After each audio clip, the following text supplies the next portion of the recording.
This is the main screen. We'll just go through screen to screen. This is the TPMS.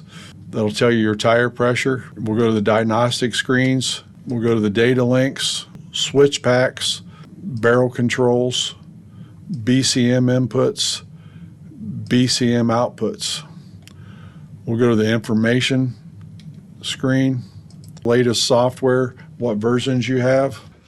You hit this button, it's your daytime running lights.